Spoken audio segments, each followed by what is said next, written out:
Come on, John. Come You had on. one job. Well,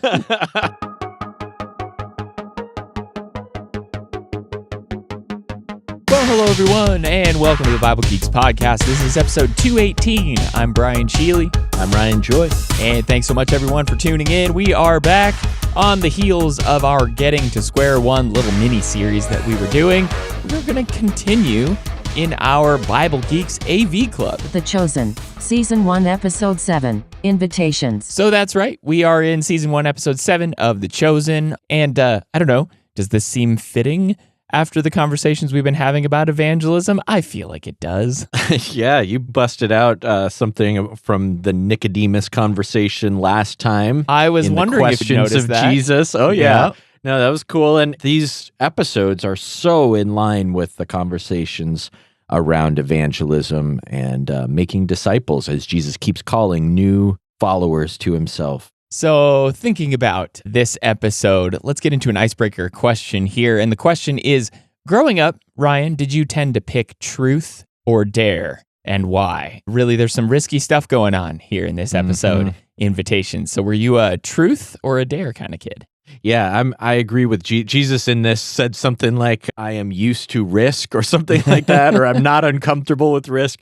And I would definitely go dare on this, especially as a kid. Doing something risky was more fun than talking. Come on. Talking. That's for my sister's slumber party. We do dares in my friendship group. What are we doing? What about you? I think I might have been more of a truth kid myself, but if I really get honest with myself, I'm fairly confident I was a quote-unquote boy in that regard. I was definitely somebody who wanted to do ludicrous things with my friends for a laugh. So, although, truth, there's a lot of value in it, but definitely, as a kid, I was probably more willing to hurt myself and do something dumb like a dare. Yeah, now I would definitely go with truth. I think I don't want to, some of the I remember a mixture of every kind of sauce in my house that I had to eat. I remember a midnight jump in the lake maybe at one point. No thanks. Just ask me anything. I'm happy to tell you the truth. All right. So let's move on here to our first segment and really focusing on this episode in Season 1, Episode 7 of The Chosen. We see a lot of stuff here coming from the Gospel of John primarily, but John chapter 3 in this conversation that Jesus has with Nicodemus. So maybe let's find something here to learn a little bit about. Yeah, and so we're in John 3 through 15, as Jesus interacts with Nicodemus in the middle of the night, stretching the limits of his thinking, really pushing him. And he talks to him about being born again and about the Spirit. And he talks about Moses lifting up the serpent in the wilderness. So as you look at all of these big ideas that he's just mic dropping on Nicodemus here, what do you grab a hold of and learn from in Jesus' words? Well, I feel like it's really important, as we actually look at this Chosen episode, how the episode starts out, going back to Moses and Joshua building this bronze serpent in Numbers 21. It's a throwback verse of this time when the children of Israel really were close to death because of their complaining and their unbelief. But here is Jesus talking to Nicodemus, who clearly knew this story. Nicodemus is able to understand what Jesus is laying down for him here. It just makes me really appreciate how Jesus is able to weave in the comparison between him and the fact that he gives new life, that he allows people to be reborn, and this connection with Jesus as the one who was the bronze serpent in the story. Jesus was the one who was lifted up, and he was also the interceder. So he was both Moses and the bronze serpent in this story. The fact that Jesus, in this conversation with Nicodemus, says, as Moses lifted up the serpent in the wilderness, so must the Son of Man be lifted up, that whoever believes in him may have eternal life. The story from Numbers 21 was obviously God punishing the people with venomous snakes, and they were going to die, and they'd come to Moses and say, hey, please go to the Lord and figure out how we can fix this situation. And then Moses holds up the bronze serpent as God told him to do. And all the people had to do was look at it. Through faith, they were saved. And in such a similar way, Jesus is comparing himself to that situation. And God is going to save them. God is going to give them new life, bring them back from the brink of death by having faith in him and trust in him. I love that Jesus is making this connection with Nicodemus to a story that Nicodemus absolutely would have known and probably has for a very long time been scratching his head wondering why these things happened the way they did all the way back there in Numbers. Oh yeah, it's because Jesus is going to fulfill these things later on. Yeah, it's a really cool metaphor for faith, right? I mean, it doesn't always make sense, but you look to the one who is lifted up, in this case, lifted up, not in exaltation like we would normally think, but glorified in the cross he's lifted up on. Yeah. And we look to him in faith, put our trust in that Lord and in that act of faith, and there it is. We are saved just like Israel. That little couple verses there at the end really brings home this whole discourse. And I was really happy to see so much of John 3, all of these pieces of it, show up in the episode. I mean, a lot of times they'll just pick one little piece of a story in the Gospels, and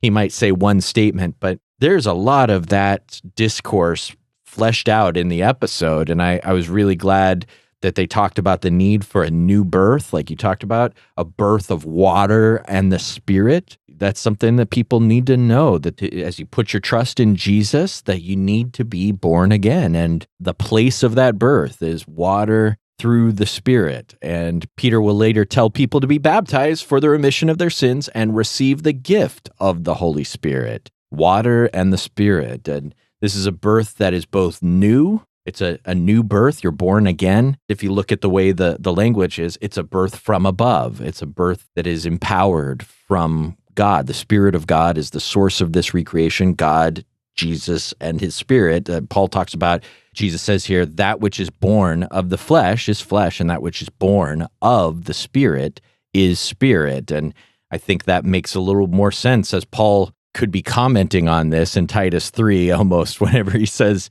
he saved us by the washing of regeneration and renewal of the Holy Spirit, whom he poured out on us richly through Jesus Christ, our Savior. So there's, it sounds like a riddle when he's saying it to Nicodemus, but then we start to understand the role of the Son of God and the Spirit of God as the rest of the gospel is starting to be unveiled.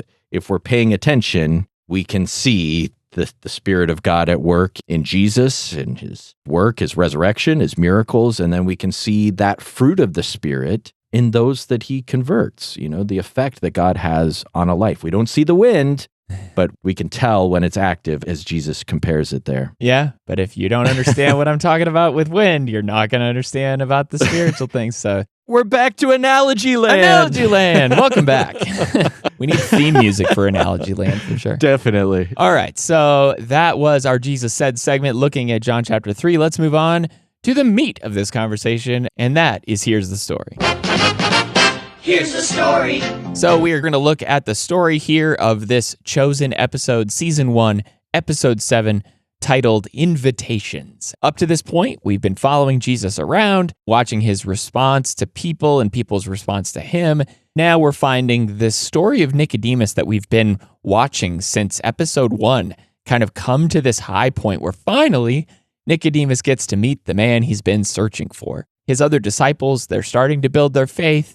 They're starting to see his miracles. They're getting a little concerned for his safety. They're almost like Jesus' bodyguards here. So he's been saying some difficult things, and now this is when a lot of this stuff really comes to a head, I think, in this episode. Yeah, starting with that flashback, which I think it's fitting that this series keeps having flashbacks to the Old Testament or to earlier parts of the story. That's so much of what the Bible does, is it's setting up and fulfilling, as you just talked about. Here in the 13th century before Christ, as it says, we find Moses fashioning the bronze serpent and Joshua just trying to get he's like Nicodemus, trying to understand how that will help the Israelites dying of snake bites. Is there medicine in this bronze snake? It's a pagan symbol. What are you doing? And Moses says, I've learned to do what he says without questioning, which is the great lesson there, right? It's so good. I really appreciate the way that they've thrown back a real foreshadowing, obviously, of all the things we're going to talk about. But then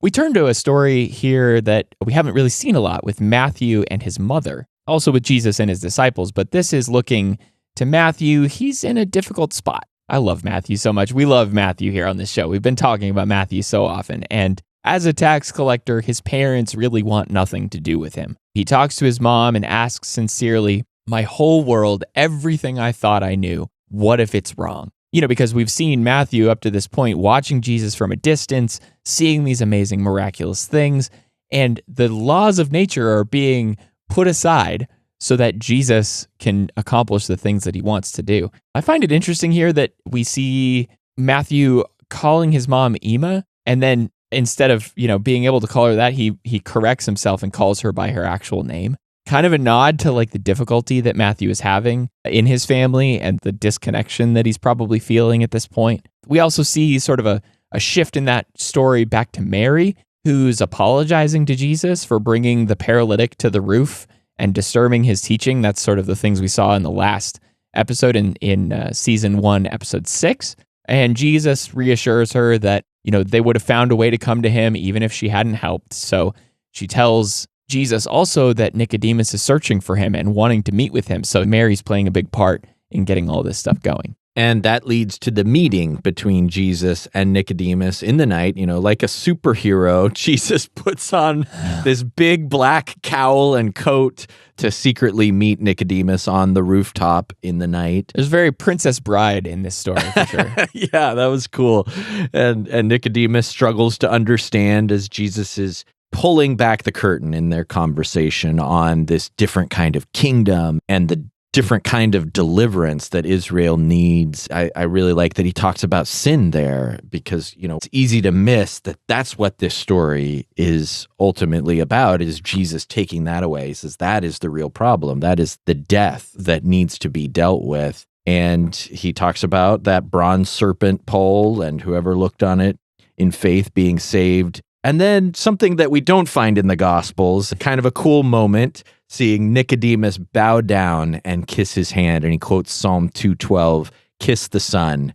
And then Jesus lifts him up and gives him this hug and finishes the quote, blessed are all who take refuge in him, which is the end of that verse about kissing the Son. And it just, again, all of those moments where you see someone coming to the Lord and the Lord receiving them, it's like a prodigal son type moment that maybe we all see ourselves in. A little bit of a tearjerker. A little bit. See those moments, a little bit. I'm not crying, you're crying. I'm not. I was just I had something in there in my eye. So then what happens? So the episode wraps where they're walking along, Jesus and Simon. They're going back and forth about this guy, Matthew. Simon has to be reminded that Simon wasn't much different than Matthew before Jesus called him. Simon's trying to remind Jesus, no, he's different. Matthew is a different kind of guy. Jesus tells him, get used to different. It's like one of the great pull quotes in this whole episode, get used to different. So Matthew is finally being accepted by somebody other than a Roman. He's been rejected by his parents, and Jesus now knows who he is and what he's done and how despised he is. And of course, Simon doesn't like the idea of a tax collector joining them. Matthew is definitely different. And Jesus calls Matthew, and Matthew follows him. Again, obviously, this is a real connection to actual scripture, and this really did happen. Although whether this happened earlier or later in the story after Nicodemus or before, hard to say. But I love the way that this is all portrayed in the episode. You could really feel positively for Matthew in this story at the end. Yeah, it's so cool. The ending where he is brought in and, hey, you will be hosting the party. That's why we don't have to worry about you being invited. Yeah, it was another awesome episode. I'm just so enjoying these, and I hope other people are benefiting from the episodes, and maybe the conversations are fun and helpful to listen to. So we've been talking about Nicodemus here on this episode quite a lot, actually. And let's maybe go into a little more depth as we understand who this Nicodemus is by entering into our next little segment here, which we call Hello, My Name Is. Hello, is it me you're looking for? Hello, my name is Nicodemus. So let's go back into his background. And who is this man and what's he all about? Yeah, so we're just pulling from the Bible, which all of these references are in the book of John. But in this chapter, John 3, we learn in verse 1 and verse 10 a couple things about him, that he was a Pharisee, that he was a ruler of the Jews, and that he was a teacher of Israel. So he was a rabbi in his own right, and he's coming to Jesus and saying, "Teacher, that we know you're from God." But he was also a Pharisee, which comes from the word for set apart, this word that seems to describe the lifestyle they pursued. They set themselves apart from the Gentile ways, from the Romans, but even pulling apart from the other Jews, it seems like, and saying this is how you should really live. The word ruler there means that he was one of the 70 Sanhedrin members, which was sort of like a Jewish Supreme Court. So this, as he's portrayed in the episode, he was kind of an uppity, high bigwig in Jewish culture at the time. He was highfalutin. Highfalutin, there's the word. So we see in the Gospel of John, like you said, him pop up quite a bit here, and more than I actually expected. You know, obviously we go to John 3, which we'll talk about, but he's also in other places. Let's start here.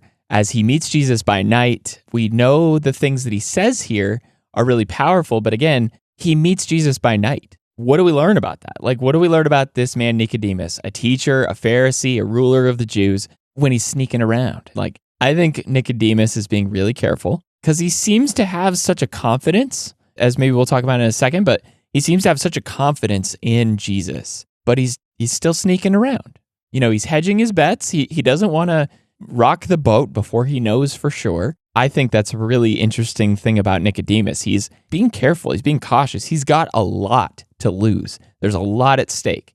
So if he's wrong and Jesus is just another one of those fly-by-night kinds of teachers, false Christs, as we read about them in other places, then he didn't want to risk it all for Jesus. But I think he really has a trust in Jesus because of the things that he says later on in that verse. Yeah, and that's the next thing we see about him is that trust, that statement of faith. It's not a faith that he's the Christ, but he says, "Rabbi, we know that you are a teacher come from God, for no one can do these signs that you do unless God is with him."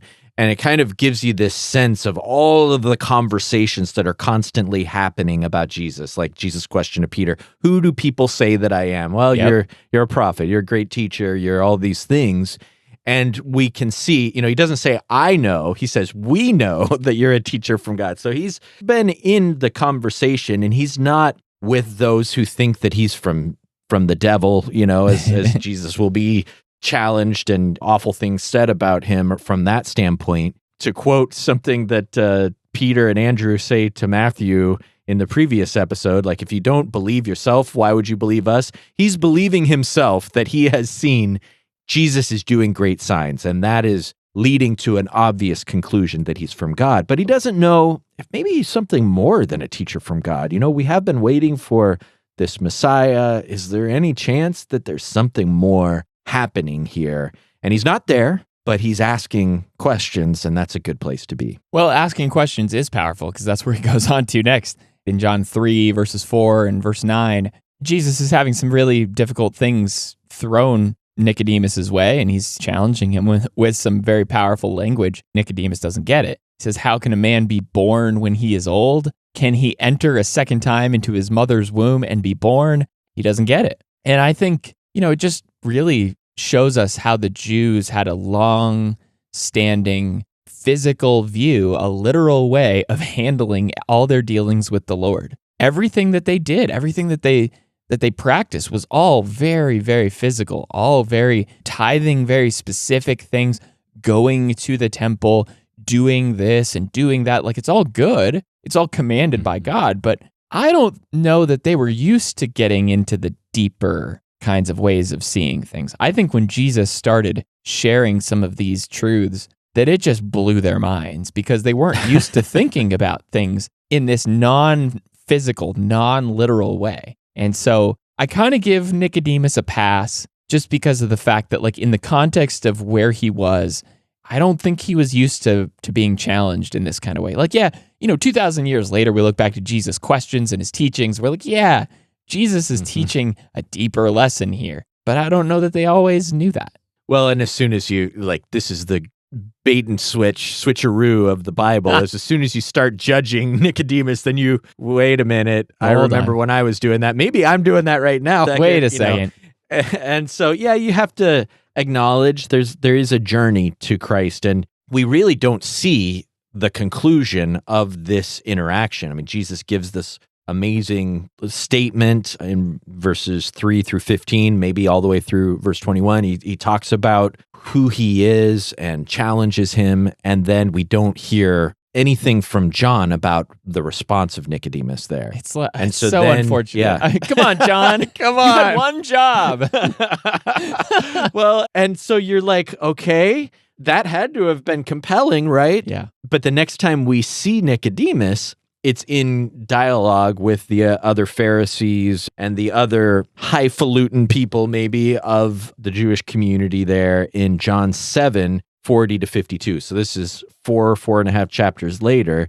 And he's advocating to give Jesus a hearing. And so you see sort of a half step towards Jesus. It does not make me think that he was all the way, like he was following him, but he's definitely sympathetic here. He definitely wants Jesus to get a fair hearing. And so the officers came to the chief priests, and the Pharisees and the chief priests are asking, why didn't you bring him? And they said, nobody ever spoke like this man. And the Pharisees answered them, have you also been deceived? Did he trick you too? None of the authorities, the Pharisees are believing in him, but this crowd that doesn't know the law is accursed. And so they're proclaiming a curse on all the people who are following Jesus. And Nicodemus, carefully, but he does get bold enough to speak out to say, does our law judge a man without first giving him a hearing and learning what he does? And they replied, are you from Galilee too? I mean, it just makes you think about Peter at the bonfire, right? At the crucifixion time. And, listen to his accent. He's a Galilean. He's one of them. No, I'm not. And we don't see Nicodemus, denying the Lord, but it just has the question, are you from Galilee too?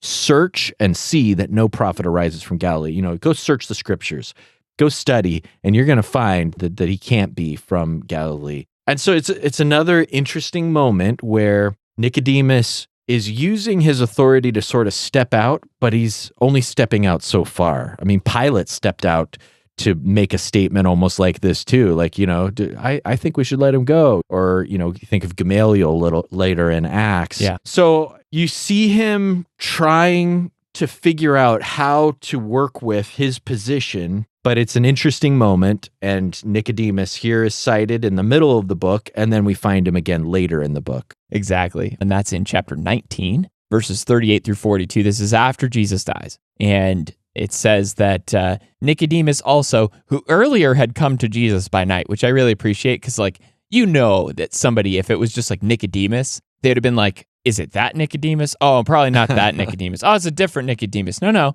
Nicodemus, who had come to Jesus by night. And then back in your verse in John 7, it also said Nicodemus, who had gone to him before. So it's like, yeah, no doubt this is the same Nicodemus. Connect the dots. Yes. And so it says, who had earlier come to Jesus by night, came bringing a mixture of myrrh and aloes, about 75 pounds in weight. And I'm so glad that you threw this little point in here in our outline, because this is a thread I forget about with Nicodemus. I forget that he was in the beginning of the Gospel of John, and then at the end of the Gospel of John, after Jesus has died in this great story. He is just a small character, but he is doing things for Jesus that is really respectful and reverent and honoring him with such a difficult position that he's in as a teacher, as a Pharisee. And I think as Nicodemus is bringing myrrh and aloes, I think he's throwing back to Psalm 45, where it says, your robes are all fragrant with myrrh and aloes.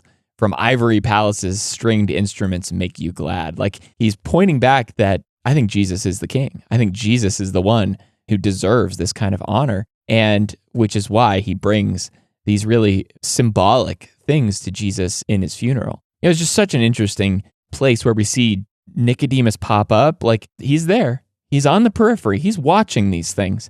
And John is very careful to keep reminding us that this important Pharisee hasn't left Jesus' side yet. Yeah, I love that verse that you threw back to in Psalm 45. I hadn't made that connection ever, and that's so powerful. And now I've got that song Out of the Ivory Palaces in my head, because that's Jesus, his robes, his burial robes, fragrant with myrrh and aloes. He is the king. And your point about the way he connects to, that Nicodemus, it makes you think, like, sometimes when you see in the Gospels a name given, and it's just a little detail of a name, sometimes seems to suggest that maybe this was somebody that the disciples would know, that the early church that the evangelists are writing to as they're writing the story of Jesus are able to say, oh yeah, Nicodemus, I know his son, or I know his, whatever. Yeah. So getting into lessons and observations,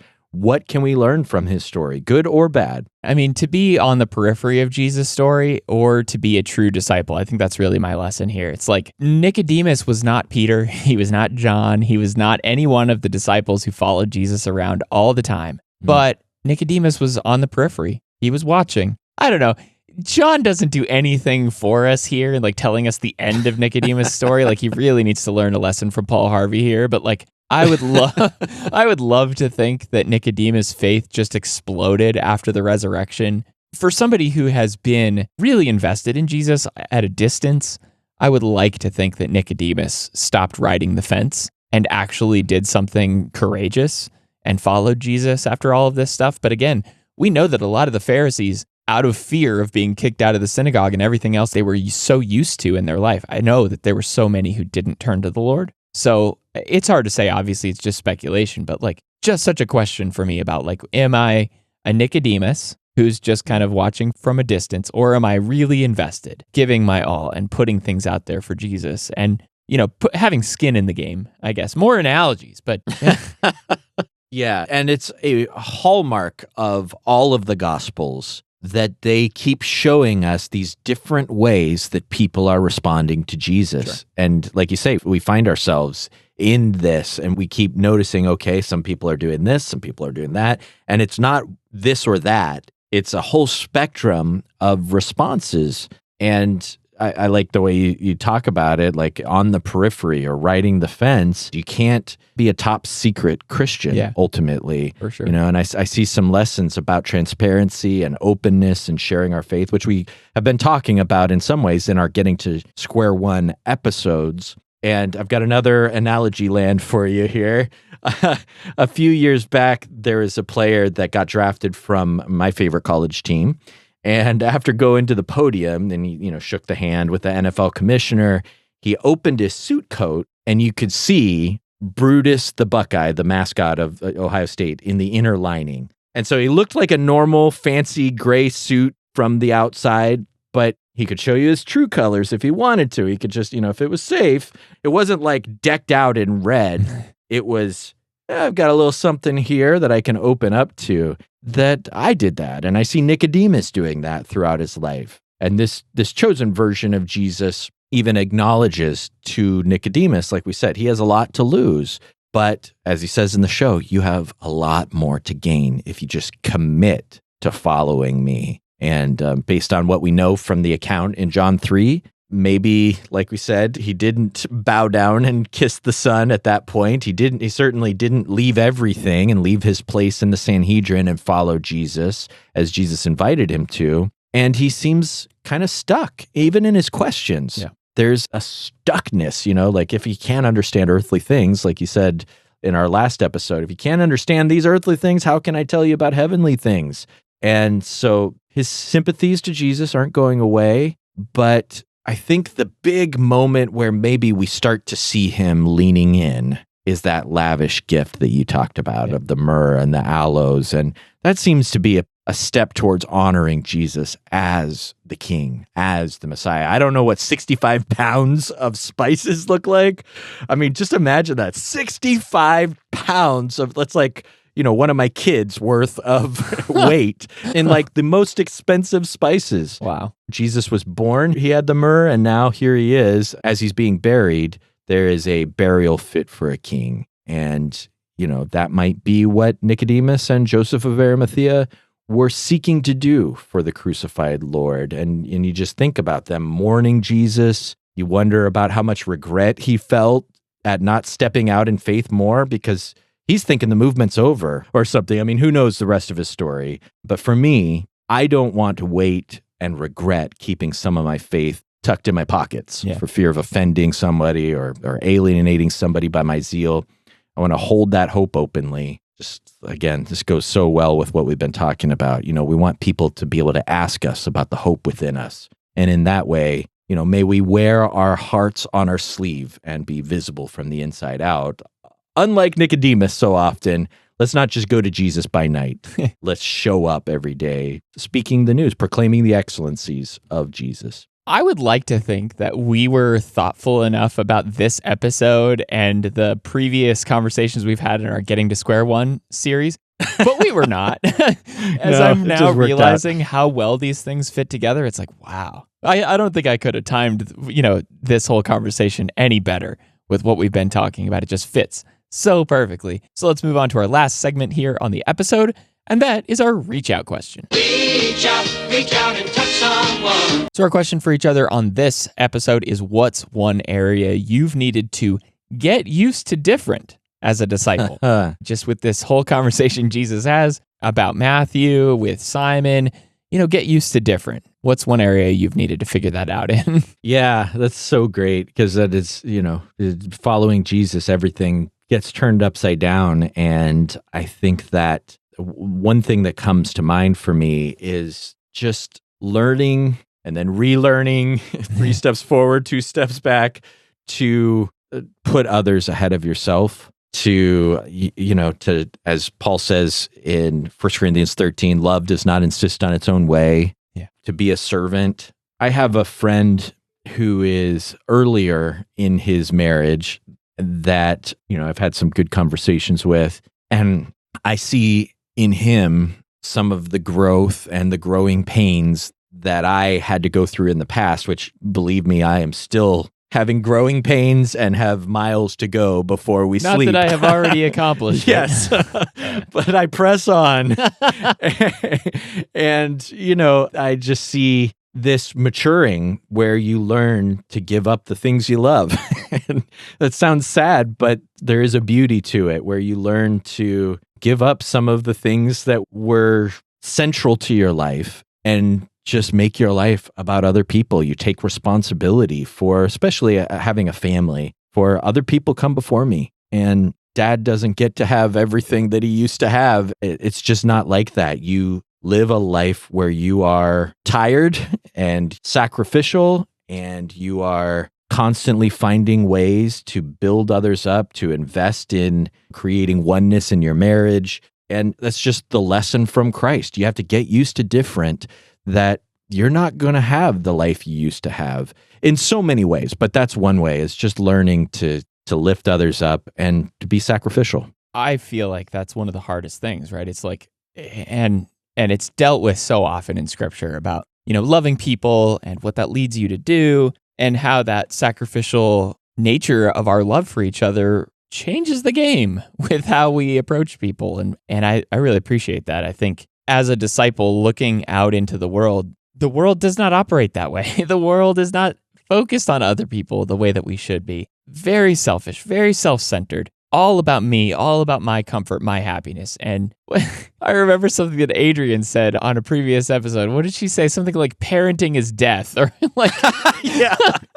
I mean, title for the episode, I think, were Sherilyn's words. It's so good, right? It's like, because it is. It's putting yourself last. It's putting your needs behind the needs of your kids, of those that you love, and even those, and the hardest thing, I think, for me, those that give you a hard time and those that you struggle with, still loving your enemy. And what a great example of getting used to different as a disciple. For me, I was thinking about this question, an area that I've needed to get used to different in is very similar to that, but is about those interpersonal relationships. It's not just about learning to put other people ahead of me, but it's also about like just how diverse we are and how varied we are in unity is such an important factor of disciples.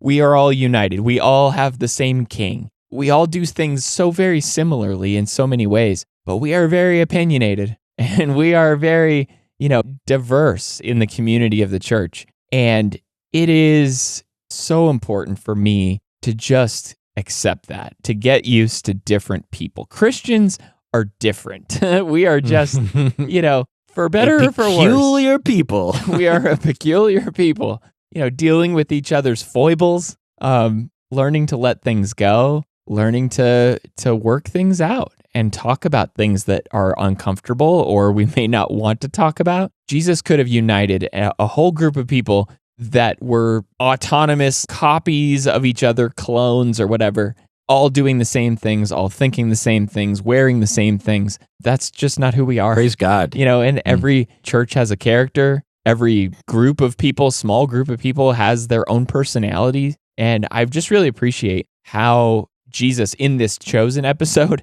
turns to Simon and says, get used to different, as in relation to Matthew. Because Matthew's different. And Jesus is not only saying, like, get used to Matthew, get used to a different kind of guy, but he's also saying, like, this whole thing is going to be different. Yeah, like, who of us can talk? I mean, he says to Peter, remember when I called you? Yeah, exactly. And you didn't feel like you were the right one for the job either. And you know what? This is a good model. I like the point you're making for what the church looks like. This ragtag bunch of people that have come together and become transformed in a way that we can be united in a way that nobody else in the world, no other group can be, because Christ teaches us how to have a different kind of love and harmony and peace with each other. All right. So this has been Season 1, Episode 7 of The Chosen in our AV Club episode. Really appreciate everybody following along. I love these episodes. I hope you do too. And for some reason, this just fit perfectly into what we've been talking about this season on evangelism. In our next episode, we will start to pull back the curtains on our Square One series. We're not going to get it started yet, but we are going to talk a little bit about building this whole series that we're going to be doing called Square One. What went into it? Why are we doing these things? What makes it different? What are we looking to accomplish with the whole thing? And why maybe you should pitch it and do your own thing if you want to do that. I mean, we're really going to get super honest about what works and what doesn't and what you might want to try or not try in evangelism. So looking forward to that conversation on our next episode. Yeah, I mean, it's an invitation to throw it away. That's a good way to promote it. But it's so true, that it's every situation, every person who's, evangelizing are going to need something different. And so we're just adding this tool to your toolbox. I hope that it is a blessing. I'm bad at marketing, so throw it away. Don't use it. It's going to be great. So thanks so much, everyone, for tuning in to the Bible Geeks podcast. You can find us on our website at BibleGeeks.fm. You can find show notes for this episode in your podcast player or at BibleGeeks.fm/218. You can also follow along with our Square One series that we are kind of in the middle of, in between talking about next episode, talked about on the last episode at BibleGeeks.fm/Square One. And if you want to reach out to us, talk to us about anything, please do that. We'd love to get in touch with you. And until next episode, may the Lord bless you and keep you. Shalom.